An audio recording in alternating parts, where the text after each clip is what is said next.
accomplished a good amount today. Now I'm probably going to just do a quick respray, particularly of this bunked up drag brace real quick. It's gonna put some cardboard under it and just spray it up just so it doesn't look so ass. But yeah, we're gonna do that. Yeah, let me just grab some sandpaper and we'll just some cardboard as well for protect the things we don't want to spray. And yeah, that'll be good enough. I know I have some sandpaper laying around here somewhere. If not, I can grab some more where I put it.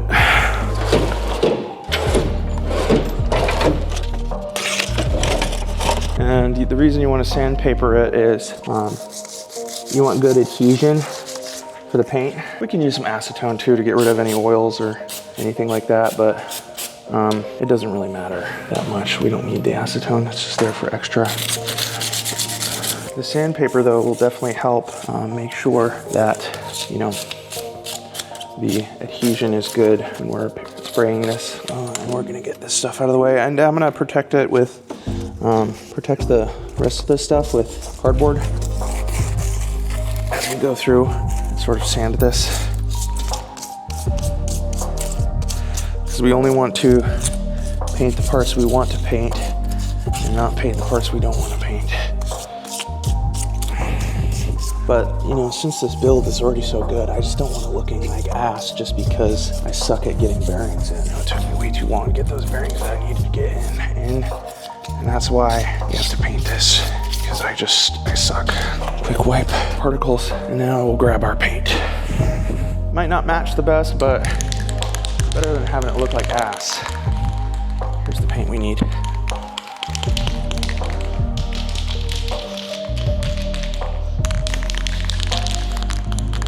I also might do a little bit of touch up on this front gear. Just a very small amount. But again, this doesn't have to be perfect. I just don't want it to look so awful. Let's do it. No time like the present.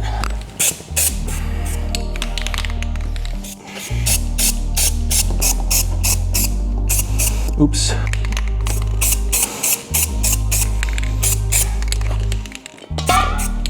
You know, I think I fucked up this side a little bit too much. I'm just gonna wipe it and we're gonna retry. Wipe it with some acetone. I just don't like the look of that. It's too drippy for me. Let's try again.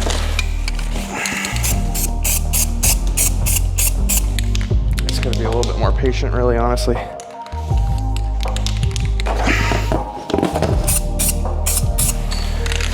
Let's get some air flowing around on it so I can have it dry a little bit quicker. My favorite part about Rio Linda is you can just randomly hear cows sometimes.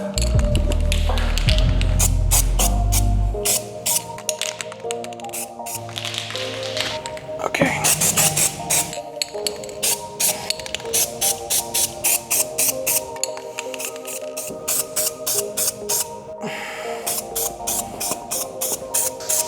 I'm also gonna sand this front part of the gear real quick. I can spray down this part too.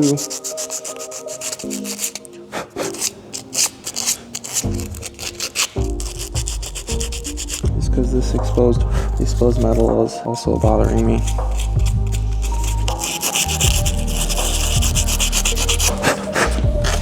I'll just give these a quick spray. Here's what I'll do too. This will help a little bit more. Make sure I don't get paint where I'm not supposed to.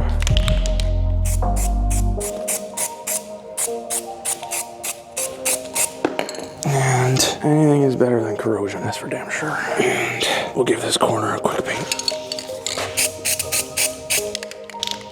And be ready for another coat over here.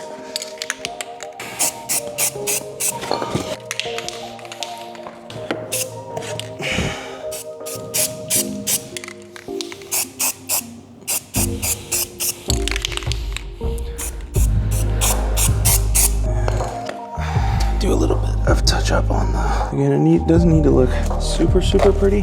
Because actually, technically, you won't even see this part, but I just don't want any corrosion. You know, the far future.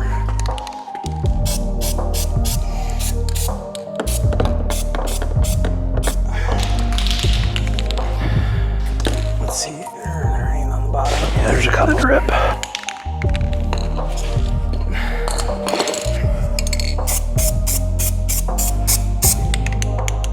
I can't see anything because of this damn sun.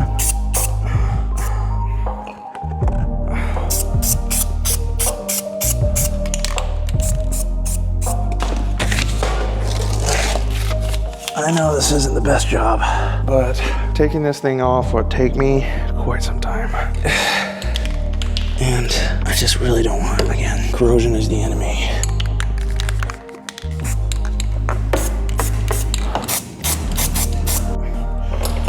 These engine linkages out of the way. There we go.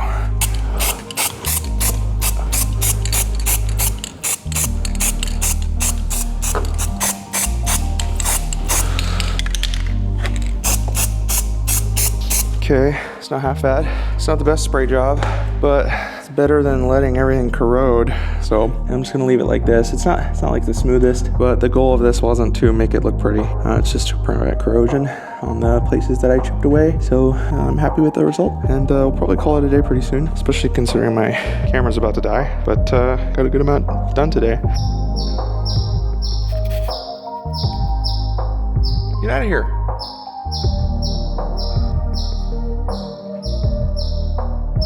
Look, let me show you.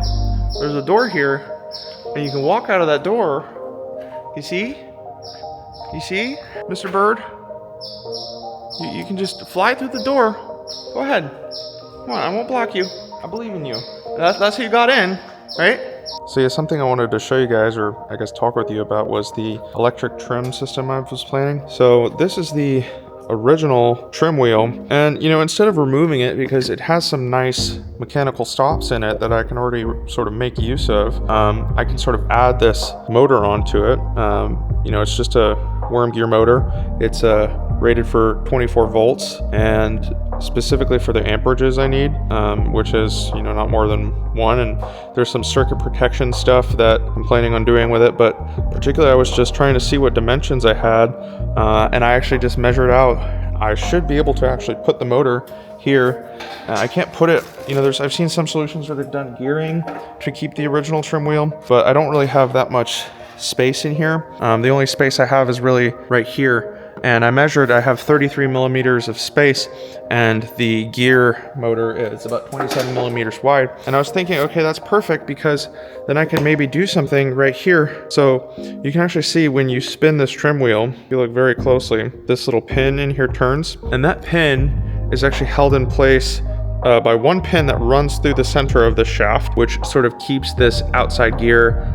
This is a worm gear mechanism, so this outside shaft is connected to this sort of inside outer shaft, I guess, by a single pin. But this isn't quite long enough, so what I'm thinking about doing is I'm going to take this out, I'm going to measure it, I'm going to, I'm thinking about just cutting it short, and then I actually measured the width of the shaft of the motor, and it is 7 millimeters, which is perfect because this one is about 6.2. So what I can do is I can actually take this shaft out, I can cut it short just a little bit, and then I can drill out another pin right here and fit the motor shaft into here, and then use that to get everything to rotate together, which would be really cool because I don't really have to do that much work to get it. But yeah, I'll maybe take this out so I can take a look at it. But yeah, I just wanted to update you guys on that. I'll show you guys the flap system I have planned a little bit later. I'm waiting for some more parts on that to come in, but yeah. So yeah, have it in pieces. Here's the individual parts, and I'm just gonna measure it and sort of think how I can probably make a new shaft here, or how I can connect this to the motor. Okay, so I think I'm done for today. I got all of the parts and pieces, and I'm gonna run them through the ultrasonic cleaner. And I also finished planning out what I'm gonna do. Essentially, I am going to take this, which is a 6.35 millimeter diameter shaft, and my gear for the motor is 7 millimeters, so I'm just going to take a shaft coupling and just have that at the end, and I might need to sort of sand this down to get it to where I need it to be. But I'll just do a coupling there. That way I can just sort of match that to that. And you can actually also see here are the hardware stops these sort of pins that rotate, and that is what goes up against this little pin here, if you can see it. And that's why we wanted to sort of keep this mechanism, because it already is configured specifically for the Glasair. And that'll allow us to keep this as a backup too, if we really want to. We don't need to use the electric motor. So yeah, it's getting pretty late though. So I'm gonna call it a day. It's already dark out, about 6 o'clock. So yeah, catch you guys in the next one. Peace.